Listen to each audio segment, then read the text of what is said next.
Бисмиллахир-рахманир-рахим. Алгач алкыш жана макталар жараткан Аллах Таалага болгон болсун, жана пайгамбарыбыз Мухаммад саллаллаху алейхи вассаламга салам салаваттар болгон болсун. Адам акысы деп көп окуп, көп угуп калабыз, айтып калабыз. Бул деген ошол жараткан Кудай Таала пенде, инсан, адам баласын жараткандан кийин адам баласы бир топ жашоосунда башка адамдар менен болгон мамиле түзөткөн да. Мисалы үчүн ата бала менен, бала энеси менен, же болбосо кошуналар менен, же болбосо жора жолдоштор менен. Демек инсан баласы ушундай түргө бөлүнгөндөн кийин ар бир адамдын экинчи адамга болгон милдети болот экен да. Демек ошол милдети акысы болуп саналат экен. Мисалы үчүн мен ата энеме милдетим, кандай милдетим бар? Демек ошол акымды беришим керек деп айтылат экен да. Аялы, күйөөсү, жубайлардын ортосундагы милдеттери кандай милдетим бар? Мисалы үчүн тагыраак айтканда, ата энеси балдарын кандай тарбиялаш керек? Ошол тарбия акысы болуп эсептелинет экен да. Ал эми балдары болсо ата энесине кандай кызматта болуш керек? Ал ата энесине болгон акысы экен да. Ошентип бири-бирине болгон акы, милдеттерди берип, кутулуу ошол инсандын жашоосу ошо менен өтөт экен. Кыскараак бир канча түрлөрүн алып салып туруп токот эрежени айта турган болсок, ата эненин баласына болгон акысы бул тарбия берүү. Жакшы тарбия, имандуу тарбия берүү. Ал эми баланын ата энесине болгон акысы, ата энесине болгон кызмат кылуу. Ал эми жолдошу, күйөөсүнүн аялына болгон акылларынын бири ошол аялына шариятыбызда нафака деп коет. Ал деген ошол аялынын, жубайынын курсагын тойгузуу, жакшы кийим кече кийинтүү, жакшы үй, бир бөлмө же болбосо жашай турган үй даярдап берүү.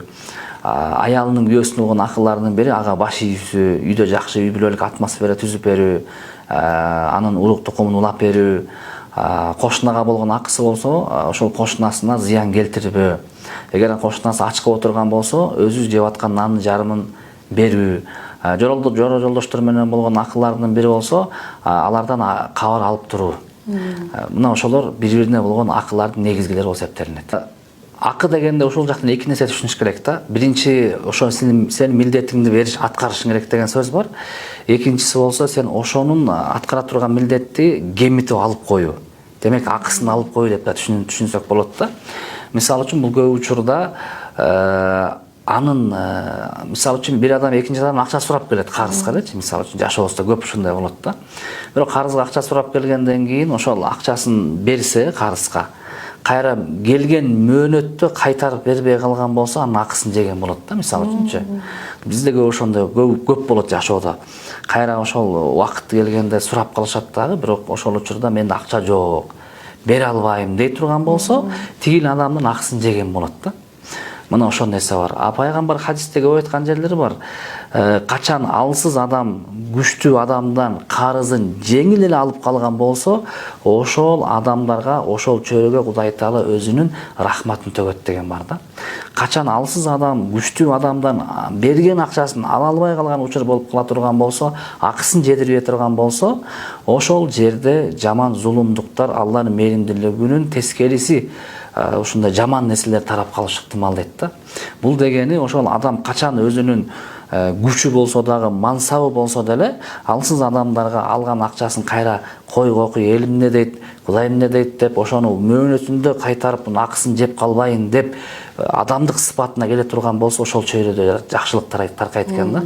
Демек адам баласы ошол эң биринчиден убактысын албаш. Мисалы үчүн көп учурда бир чоң жерде иштеп калган бир тааныш боло турган болсо, ошого барып калганда деле жумуш менен барып калса, жумушсуз жөн эле барып калып эле анын убактысын алып кечке отура берсе, демек анын жумуштагы ал адамга тиешелүү убактысын алып, акысын алып аткан болот да. Же болбосо азыркындай эле тыйын алган болсо, убактысында кайра бербеген болсо, анын ошол убактысын алган болот да. Ал эми балдары бир убакытта чоңоюп өсүп келаткан болсо, ошол балдарын тарбия бербестен, тескерисинче ошол жумуштарга салып, же бир кара жумушка салып, же бир кызматка салып, ошол тарбия бере турган учурун өткөзүп болсо, алардын акысын жеп койгон болот да, мисалы үчүнчү. Демек ошолорун убагында берип туруу, өтөп туруу, милдетин аткарып туруу, ошол акысын алуу экен. Тескерисинче ошолорду кое берүү же болбосо ага каршы чыгуу, бул алардын акысын тебелеп же алып коюу экен да. Жөнөкөй эле мисал, мисалы үчүн кедей кембагалдарга бир пособия жардам бериле турган болсо, ошонун ортосундагы ага тиешеси жок адамдар ошондон акча өндүрүп алган болсо, алардын акысын жеп койгон болот да, мисалы үчүн. Ошондой болуп мисал келтирсек көп кете берет дагы, булар өтө олуттуу жана коркунучтуу нерсе да. Негизинен жалпылай келгенде биз Кудайдын акысы бар, анан пенденин акысызды экиге эле бөлөбүз да, болду. Кудайдын акылары, жараткан Аллах Тааланын акылары бар. Ал деген Алла Таала муну кыл, тигини кыл деп дининде буйруган болсо, бир гана Алла Кудайга байланыштуу. Алар Кудайдын акысы болот. Ал эми калгандары уже пенде менен пенденин ортосундагы акысы болот. Биздин улуу аалымдар айтат, Кудай Таала өзүнө болгон акылардын арасындагыларын кечирип коюш ыктымал дейт да. Мисалы үчүн бирөө намаз окуп жүрөт, орозо кармап жүрөт, Кудайдын акылары да бул. Бирок ортосунда бир кемчилик кылып алды да. Кудай Таала өзүнүн мээримдүүлүгү менен кечирип коюшу толук ыктымал дейт. Бирок пенде менен инсандын ортосундагы акылар бар дейт. Ал ошол ата-эне менен баланын ортосунда, аялы менен күйөөсүнүн ортосунда, кошуна менен кошунун ортосунда акылар дейт. Бирок бул акылар өтө олуттуу. Пенде пендени кечире албайт экен да. Кудай Таала менен болгон сурактан кийин пенде менен пенде ортосунда сурак болот экен да. Бирок ошол суракта адам баласы бири-бирин кечирмейинче Кудай Таала аларды кечирүүгө мүмкүн эмес экен да. Мисалы үчүн пенде менен пенде ортосунда, Алла менен пенденин ортосунда сурак болот, анан пенде менен пенденин ортосунда сурак болот. Андан кийин биз айтып аткан бейиш болуусу мүмкүн, жакшылык жашоо. Бирок ошого барыш мүмкүн болбойт экен качан инсан менен инсандын ортосундагы сурак токтомоюнчачы. Ошол инсан менен инсандын ортосундагы сурак качан болот десе, кандай негизде таризде болот десе, бул жашоодо адам баласы өзүнүн чөйрөсү менен жакшы мамиледе болсо дейт да. Ал өзүң чөйрөң кайсы? Албетте ошол сенин үй бүлөң экен да. Үй бүлөң дегенде мисалы үчүн жубай менен жубайлардын ортосундагы акылар. Кандай болот? Биз көбүнчө акыларды билип алышыбыз керек. Бирок жашоого келгенде акылдарга таянмай жок экен да. Биздин улуу устат аалымдар айтат, азыркы көп адамдар келип лекция сабактарды өтүп атышат дейт да. Үй бүлөгө кандай болуш керек, эмне болуш керек деп күйөөсүнүн акысын үйрөттү, аялынын акысын үйрөттү, анан бири-биринин акыларды талап кылганды үйрөтүп коюшту дейт да. Ошентип бири-биринен акы талап кылып атып, жашоолордун баары эки тарапка ажырашып кетип атышат дейт да. Биз акылларды билип коюшубуз керек, а бирок жашоо практика жүзүнө келгенде акылларды требовать этип талап кылбай, балким сен ага кандай акыңды беришиң керек, ошо милдетиңди аткара бер дейт. Ал эми өзүңдүкүн талап кылба дейт да. Талап кылба дегенде кандай? Өзүңдүкүн биринчи Кудайдан талап кыл.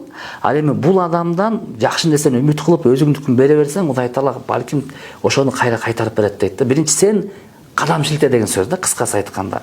Ошондой болгон жашоо болот экен. Ошон үчүн аял менен күйөөнүн ортосундагы акылдардын бири, күйөөсү жанагы аялына ички руханий азык бериш керек. Мисалы айтканда жакшы окутуп, чокутуп, ага илим, билимди күйөөсү тартуулап бериш керек болот. Жана азыр эле айтып кеткендей, кийим кече күйөөнүн мойнунда, ошол акысы экен. Аялына жайында жайкы, кышында кышкы кийим деп айтышат. Курсагын тойгузуу, жакшы бир бөлмө үй алып берүү. Ушул эркектин мойнундагы акылдар экен да. Ал эми аялы болсо, жолдошуна ошол жана айтып кеткен үйдөгү жакшы атмосфера түзүп берүү акылдар экен. Ошол акылдардын негизинде эгер жүрө турган болсо, сен ошол акылдарды бере турган болсоң, ошондо баягы толук үй бүлө болуп жашап кеткенге толук мүмкүнчүлүк болот экен да. Анын эң негизгиси ошол Кудай Таала аманат катары эмнени берди? Баланы аманат кылып берди, ата-энени аманат кылып берди, жубайды аманат кылып берди, күйөөңдү аманат кылып берди. Ошол аманатты кайра Кудай Таалага жакшы тапшырып берүү экен да. Ошон үчүн пайгамбарыбыз Мухаммад саллаллаху алейхи өмүр баянын карай турган болсок, пайгамбарыбыз ошо Меккеде өтө кыйналып жашады. Анан Меккеден пайгамбарыбызды өлтүрөбүз дегенде пайгамбарыбыз качып кеткенге мажбур болду да. Бирок ошол Меккеде жашап жүргөндө пайгамбарыбыз мындайча айтканда эң ишенимдүү адам болчу. Чынчыл. Мындайча айтканда, эгерде акчаң бар болсо, бир нерсе, бир алтын буюмуң бар болсо, ошо Мухаммадка берип койсоң, ал сактап турат, ал ишеничтүү деген адамга конгон да. Ошон үчүн капырлардын баары пайгамбарыбыздын үйүндө жанагы алтын буюмдарын каттырып койчу экен. Анан пайгамбарыбыз ошо көчүп атканда, түндө качып атканда Меккеден Мединага, ошолорун өзүнүн баягы агасынын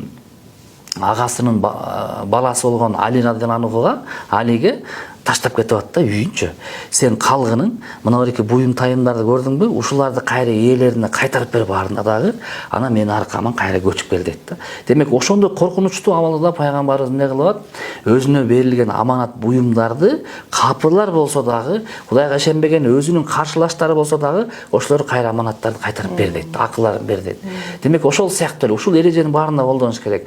Ал биз бөлбөшүбүз керек да. Бул деген мусулман, бул мусулман эмес экен, бул мындай экен, тигиндей экен жок. Кыскасы эч кимдин акысына кирбестен ошону ордуна кайтарып, аманат деген эмне? Аманат деген Кудай сага кандай кылып берген болсо, ошону эң жакшы өлчөмдө кайтарып берип, ошол аманатты берип экен да. Адам акысына кирип калбаш үчүн ошол адам мен маектешип же болбосо мен ошол чөйрөдө жашап жаткан адам, алака кылып аткан адамдын мен ага берген акым кандай экенин билип алыш керек да. Биз ошол акысы кандай экенин билбегендик үчүн кирип кетип атабыз. Же болбосо билип атайлап кирип кетип атабыз да. Экөөнүн бирөөсү болушу мүмкүн. Ошон үчүн билиш керек. Мен ушул адам тууралуу акым кандай? Кудай Таала же болбосо биздин салт санабыз кандай акыны бер дейт. Демек ошону берип калайын деш керек. Бул өтө олуттуу нерсе да. Пайгамбарыбыз мынтип айтканда, мусулман ортосунда акыллардын бири бул салам берсе алиге алуу дейт да. Эң ушундан башталыш керек. Көпчүлүк ушундан башталат да. Учурашпай карасам учурашпай койду деп. Жок. Учурашып сен канчалык байып кеттиң, канчалык билимдүү болуп кеттиң, сен өзүң жөнөкөй кылып теңин албай койбостон учураш адамдар менен. А бирөө учурашса сен текеберленбей аны алигин алып кой деген нерсе бар да. Акылар ушундан биринчи башталат экен да. Экинчи мисал үчүн чакырса баруу. Көп адамдар мисал үчүн текеберленип, көп адамдардын жөнөкөй баягы өсүп кеткен адамдар, өзүн бийлик, байлык болуп кетсе, билимдүү болуп кетсе, баягы катардагы адамдардын чакырыгына барбай коет да. Жок, андай кылбаш керек. Тууганыңбы, жакыныңбы, кошунаңбы чакырса барышың керек экен да. Ошол акылlardan башталат экен. Кийинкиси мисал үчүн насаат, кеңеш сурашса, ошону кеңеш берип кой. Акысы ушул экен да. Мисал үчүн жанагындай менин кеңешим сатылат, менин тажрыйбам бар. Бул мынча мен 1 саат мен менен сүйлөшкөнүң мынча сом дебестен, жок, сен аянбай ошо Кудай берген тажрыйбаны бирөөгө кеңешип коюп, акыңды берип экен да адамга. Сурап келген адамдын акысын берип. Ошондой эле ооруп калса баруу. Ким гана ооруп калбасын, жакындарың ошо ооруп калса баруу, анын акысын берип экен да. Жана ошондой эле мисал үчүн эгерде кайтыш болуп кетсе, Кудай сактасын, ага барып жаназасына туруп коюп экен да. Демек жалпы акылар ушулар экен да. Анан жеке-жеке акылар бар ар бир адамдын. Аларды болсо адам баласы ошону жакшы окуп, билип, изилдеп алыш керек. Ошол акыдан чыкпаш үчүн. Себеби Кудайдын алдында барганда биринчи Кудай Таала намаздан сурайт деп атпайбы? Намаз окудуңбу деп. Ошол Кудай менен пенденин ортосунда акы болсо кандан башталат экен да. Сен эмнеге муну өлтүрдүң? Сен эмнеге чаап койдуң муну? Сен эмнеге тээп койдуң муну депчи. Ошон үчүн акыркы сөзүм пайгамбарыбыз хадисте мынтип айтты да, банкрот адамды билесиңерби ким деп сурады дейт шакирттеринен. Анан пайгамбарыбыздан банкрот адам деген бул акчасы бар болуп туруп жок болуп калган адам банкрот да дейт. Жок, ал эмес дейт. Банкрот деген бул жашоодо ушунча жакшы жашады, ушунчалык ыймандуу жашады, ой булдан мындан өткөн кыйын киши жок деп жашады, бирок кийин өлгөндөн кийин Кудайдын алдына барган ушундай тоодой болгон сооп менен барды дейт да.